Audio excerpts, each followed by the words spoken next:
Bonjour à tous, bienvenue dans cette nouvelle émission sportive que j'ai le plaisir d'animer, exceptionnellement en remplacement de Joël Brunner, une émission qui sera consacrée aux arts martiaux cette semaine, du Japon au Brésil en passant par la Chine. Nous vous présenterons 3 arts martiaux, 3 découvertes, le judo, le tai chi et la capoeira. Et justement, la capoeira, on en parle tout de suite. Qu'est-ce que c'est? Petite introduction en images avec le maître de l'association capoeira La Côte.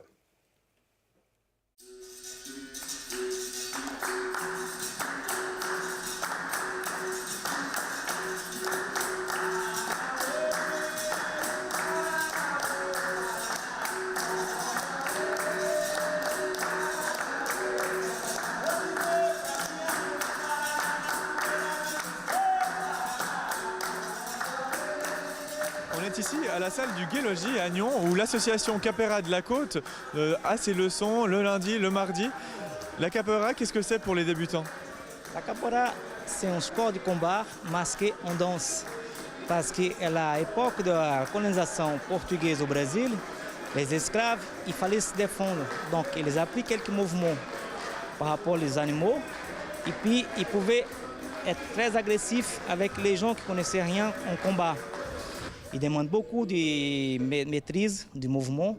Comme vous pouvez voir, on lance les jambes une à côté de l'autre, mais sans toucher votre collègue. Oui, le contact, c'est quelque chose qu'il n'y a pas en capoeira? Oui, ça existe le contact. Ça arrive que des fois deux capoeiristes ne s'entendent pas. Et puis, ça arrive qu'il y a du contact. Des fois, c'est très violent. Mais ici, j'évite ça parce que les élèves viennent pour s'entraîner. Ils ne sont pas l'idée de se battre pour avoir des coups de pied ou avoir du bleu sur le corps. Donc, ils viennent transpirer. Ils sortent d'ici tout contents parce qu'en plus, on joue la musique avant le cours pour détendre un peu l'atmosphère et ça relaxe. Donc la capoeira, c'est sport de combat et danse. Mes élèves qui sont là, ils apprécient beaucoup la partie sportive, la danse. On rigole, c'est une sorte de jeu. Des fois, on arrive à faire un tombé, mais sans être méchant. C'est juste qu'on groupe qui déséquilibre un peu, mais rien. Des coups de pied sur le visage, on ne fait pas ici. Sauf si c'est un accident. Ça arrive des fois, mais ce n'est pas le cas ici. Ça demande aussi une technique. On vous voit ici en train de danser, de faire de la capoeira, mais il y a aussi des entraînements plus techniques. Oui, souvent le niveau. Là, comme j'ai un cours que c'est pas mal mélangé, débutant, semi-avancé, avancé, donc j'essaie d'adapter le cours pour chaque élève. J'aimais bien avoir d'autres salles pour avoir disponibilité pour les avancés, pour les débutants.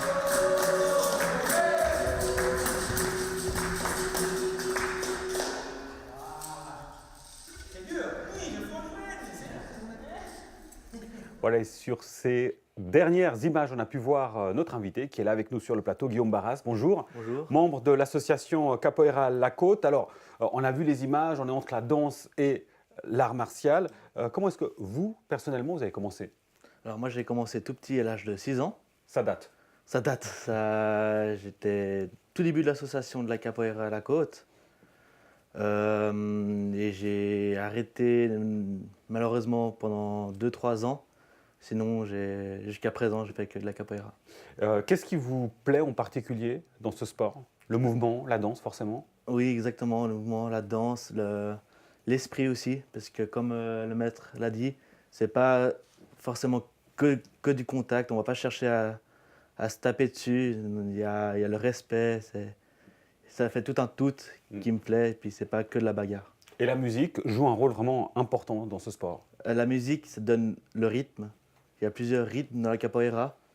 Et sans la musique, il n'y aurait pas la capoeira. Alors, si on s'intéresse au déroulé d'un cours, on a bien compris, le maître nous expliquait qu'on commence d'abord juste avec la musique, histoire de détendre l'atmosphère, nous disait-il. Ensuite, qu'est-ce qui se passe? Alors, au début, on fait de la musique, comme vous venez de le dire. Ensuite, on s'échauffe. On fait un bon échauffement parce que c'est un sport qui prend beaucoup de souplesse, de physique, de respiration. Il y a beaucoup.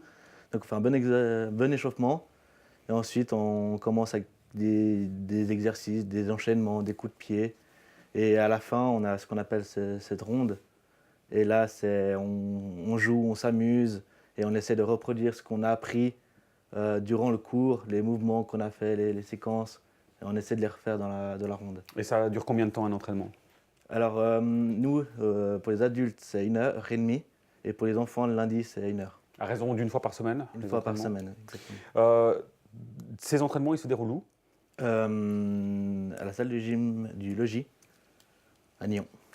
Est-ce qu'il y a on imagine peut-être des représentations, des spectacles qui sont donnés? Parce qu'on l'a vu avec les images, en l'occurrence, on est plus dans du spectacle qu'un sport de combat. Oui, on a souvent des représentations, enfin souvent, beaucoup pendant l'été, où on nous demande de venir faire une démonstration, beaucoup dans les thèmes du sport toujours. On a fait plusieurs fois des petites démonstrations au centre sportif de Colovray. Mhm. Et voilà. Et vous, personnellement, Guillaume, qu'est-ce que ce sport vous apporte et surtout vous a apporté? Parce qu'on a bien compris que, à part une petite pause, ça fait depuis très longtemps que vous en faites. En quoi ça vous enrichit? Alors moi, déjà, pour moi, c'est le plaisir. Ce qui compte, c'est le plaisir. C'est que la capoeira, pour moi, c'est un moment où je me détends, je suis libre, On se déconnecte. Voilà, exactement, on se déconnecte. C'est 1 heure ou c'est 1h30 où c'est que la capoeira. Et puis il y a une bonne ambiance, on s'entend tous bien et c'est toujours un régal d'y aller. Et puis ouais, ça fait beaucoup la musculation, la souplesse et puis ouais, c'est que du bonheur. Ouais, c'est la capoeira, ouais, exactement. Alors on a bien compris que l'objectif c'était pas de se battre. Est-ce qu'on peut quand même se faire mal, plus par un faux mouvement que par un coup qu'on reçoit par inadvertance? Oui, on peut faire des faux mouvements, mais on peut aussi avoir des coups sans esquive. Nous, on essaie quand même de rester à une bonne distance. Parce que comme le maître a dit, on est assez mixte dans le groupe. On a des avancés, des assez débutants et juste au milieu. Donc nous, les avancés, on doit faire attention quand même à pas trop forcer sur les débutants, à garder une bonne distance. Non plus. Pardon? À ne pas les dégoûter tout de suite exactement. au début. Non, on essaie quand même de garder un peu la distance et d'aller à leur rythme. Mais après, c'est clair qu'en deux avancées, il faut quand même un peu esquiver. Ouais.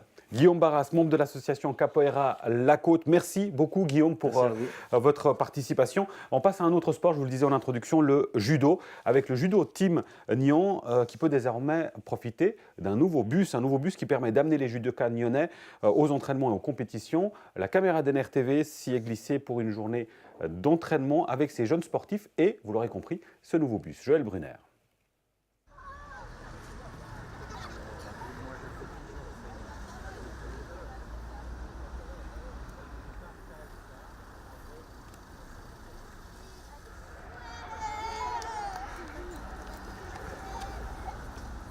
Voilà, on est dans ce nouveau bus qui appartient maintenant au Judo Team Nyon, qui a été financé par la Fondation du développement du sport à Nyon.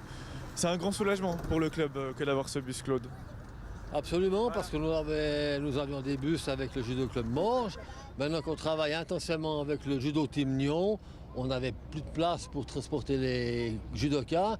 Et c'était dommage de devoir faire des sélections sur le nombre quand on va à un tournoi important. Donc maintenant, on peut vraiment prendre tout le monde, et tout le monde a sa chance de venir participer à tous les tournois. Ce bus, est-ce qu'on peut dire qu'il change un petit peu la vie du Judo Team Nyon? Oui, parce que ça va faciliter pour aller au tournoi. Assez long, comme ça les parents ils sont pas obligés d'amener les enfants au tournoi. Par exemple, ce week-end il y avait un Zingen, il y en a qui sont allés dans le bus pour aller au tournoi. Là on a des judokas du Team Nyon. Pourquoi ils vont jusqu'à Morges? Alors c'est un regroupement qu'on fait sur les différentes antennes de Judo Club Morges, qui a ouvert un club à Cossonay, un club à Aumône et qui a repris le Judo Team Nyon. Ça permet de faire un regroupement des meilleurs judokas pour améliorer la qualité de l'entraînement et faire un entraînement de pointe pour les meilleurs. Et ça fait qu'on se réjouit encore plus d'aller à l'entraînement, on est encore plus content. Bien sûr, on est beaucoup plus content quand on voit ses amis et surtout quand on va à plusieurs, c'est beaucoup plus sympa de parler, tout ça. Dans un bus, il y a 12 personnes. Premier arrêt, 3 descendent. Au deuxième arrêt, 7 descendent. Combien de personnes restent-ils dans le bus? 2. 0, parce que c'est le terminus. Excellent. Et puis quand on rentre de l'entraînement, est-ce qu'on a encore de l'énergie pour parler avec ses copains dans le bus? Ça dépend, mais en tout cas, il y en a, oui, ils ont toujours de l'énergie. C'est ce qu'on verra.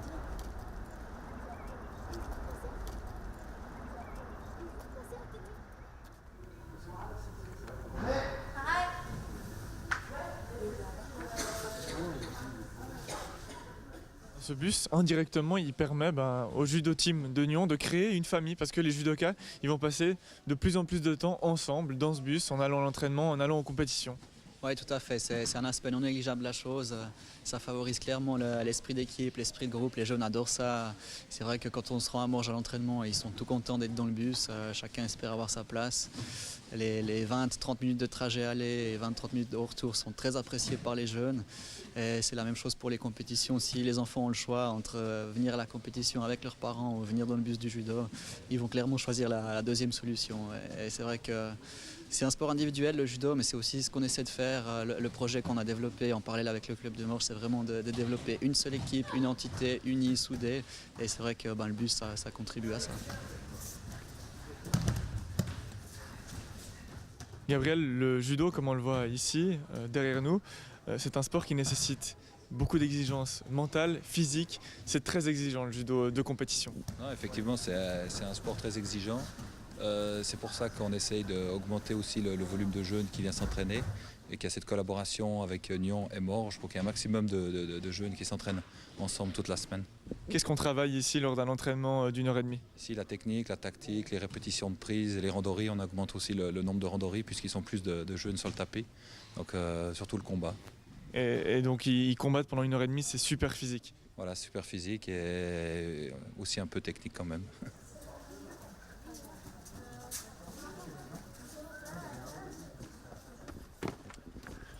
T'es fatigué alors ou pas? Non, Même pas? non, Et vous êtes fatigué? pas trop. Ça va, ça va. Ouais, un peu quand même. Ils sont quand même fatigués après une longue journée. Et voilà, bravo à ces petits judokas. On passe maintenant au dernier art martial de cette émission. On vous présentait 3. On a évoqué la capoeira, on a vu le judo et à présent on s'intéresse au tai chi avec 2 membres du Taijiquan La Côte, à commencer par Mireille Vumain. Bonjour. Bonjour. Enseignante à l'association, et puis Frédéric Dang. Bonjour à vous. Bonjour. Président du Taijiquan La Côte. Alors, premier élément avec vous Frédéric, tai chi, tai chi, Taijiquan, il y a plusieurs prononciations. Est-ce qu'on parle dans tous les cas de la même chose? On parle de la même chose, c'est simplement le chinois qui est employé, moderne ou ancien, et la prononciation, l'écriture est différente. Voilà, on fait son choix. Vous préférez quoi personnellement? Tachichuan. Tachichuan. Alors on va dire Tachichuan pour le reste de l'émission. Mireille, en quelques mots, l'histoire très riche de ce sport. Alors je vais commencer par vous contredire parce que le tai chi n'est pas censé être un sport de combat. Ah voilà, ça commence bien. Bam, direct. Expliquez-nous alors. Oui, c'est plus. Alors justement, on est plus dans le mouvement. On est dans le mouvement, on est dans une activité qui, si on se réfère à la philosophie taoïste, est un élément du bien-être. Le mouvement étant une façon d'honorer la vie et de la conserver. C'est en cela que c'est d'abord une pratique personnelle de santé et pas vraiment un sport de combat. Il n'empêche que c'est un art martial qui implique le contact, si besoin est. Alors justement, Frédéric Dang, ce n'est pas un sport, mais c'est un art martial. C'est-à-dire concrètement, c'est-à-dire que, si on le comprend bien, c'est que c'est d'abord pour soi, mais si besoin, on peut répondre. Alors effectivement, l'origine est martiale, le développement des mouvements s'inspire justement des clés de toute l'étude du combat, mais on peut y puiser quelques clés, quelques postures qui vont nous permettre de nous sortir d'une situation problématique possible.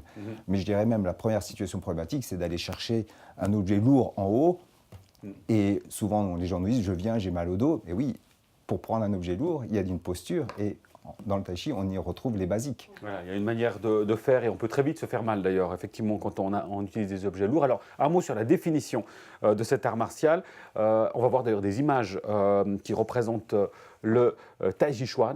J'ai prononcé juste ? On est pas mal. Voilà quelques images. Alors, la définition, c'est la pratique corporelle par laquelle l'élève expérimente les principes du mouvement naturel. Est-ce que vous pouvez, en quelques mots, Mireille ou Frédéric, nous expliquer les mouvements qui sont faits ici?